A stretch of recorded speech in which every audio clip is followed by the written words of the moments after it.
প্রতিদিনই তো দুটো শাক ভাত খাওয়াও মা, আজ তাও এখনো রান্না করনি? এসব আর সহ্য হয় না। খাওয়াতে পড়াতে পারবে না যখন, তখন জন্ম দিয়েছিলে কেন আমাদের? কলেজ থেকে ফিরে ভাত না পেয়ে বেশ রাগ দেখিয়ে কথাটা বলল ঈশান। ছেলের এমন কথা শুনে চোখে জল চলে আসলো মায়ের। আঁচলে চোখ মুছতে মুছতে বলল, তোর মতো সন্তান জন্ম দেওয়াটাই ছিল আমার বড় ভুল। তোর বাবার গায়ে মেলা জ্বর, আজ কাজে যাইতে পারেনি লোকটা, ঘরে চাল নাই, সেসব খবর কি তুই রাখিস? বাবার যে জ্বর, বাবা বিছানায় শুয়ে কাতরাচ্ছে, সে খবর ছেলে জানেই না। এবার শুনেও শুনল না ঈশান। বাবা এটা দিচ্ছে না, ওটা দিচ্ছে না, এ নিয়ে তার অভিযোগের কমতি নেই। কতক্ষণ মায়ের সাথে রাগ ছেড়ে দরজায় একখানা ধাক্কা দিয়ে বাইরে চলে গেল ছেলেটা। পাশের ঘরেই শুয়েছিলেন ঈশানের বাবা। মা ছেলের তর্ক বিতর্ক শুনে উঠে আসলেন তিনি। জ্বরে কাঁপছে লোকটা। ওষুধ আনার জন্য কিছু টাকা হাতে রেখেছিলেন তিনি। ঘরে চাল নেই শুনে টাকাগুলো স্ত্রীর হাতে দিয়ে বলল, ঘরে চাল নাই সেটা তুমি আমাকে আগে বলবা না?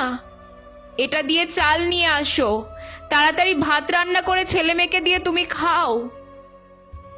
ঈশানের মা কাঁদো কাঁদো চোখে বলল, না না, এই টাকা আমি নিতে পারবো না ঈশানের বাপ। আপনার শরীর সুবিধার না, আপনি আগে ডাক্তার দেখায় আসেন।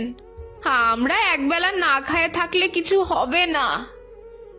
ঈশানের বাবা বলল, এটা কোনো কথা বললা তুমি?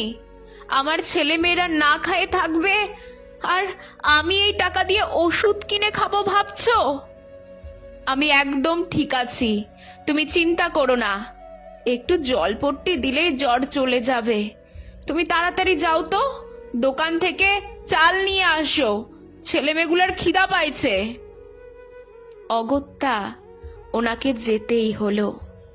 ঈশানের বাবার কপালে চিন্তার ভাঁজ। মেয়েটার বিয়ে সামনের মাসে, কত টাকার কাজ। বাবা হাড় কাঁপানো জ্বরকে উপেক্ষা করে চলে গেল কাজে। দুদিন পর মেয়ের বিয়ে। ছেলে পক্ষকে দিতে হবে 50,000 টাকার যৌতুক। নিজের সমস্ত পুঁজির সাথে বড় সড়ো একটা ঋণ নিয়ে সেই টাকা জোগাড় করেছে ঈশানের বাবা। আজ বিয়ের কেনাকাটা করার জন্য টাকা নিতে গিয়ে দেখলেন কোথাও টাকা নেই। বাবা মাথায় হাত দিয়ে বললেন, ও ঈশানের মা, আমার টাকাগুলো কই গো? এবার বুঝি আমাদের মেয়েটার কপাল পুড়ল। মা বাবা দুজনেই দিশেহারা হয়ে পড়ল। কোথাও খুঁজে টাকা পেল না। পরে শুনতে পেল তাদের ছেলে সেই টাকা নিয়ে একটা মেয়েকে নিয়ে পালিয়েছে। বাবা বুকে হাত চেপে বসে পড়ল মাটিতে। পুনরায় টাকা জোগাড় করতে না পারায় মেয়ের পাকাপোক্ত বিয়েটা ভেঙে গেল। সেই লজ্জায় গলায় দড়ি দিল একমাত্র মেয়েটা। বাবা সেই শোকে স্ট্রোক করে দুনিয়া ছাড়ল।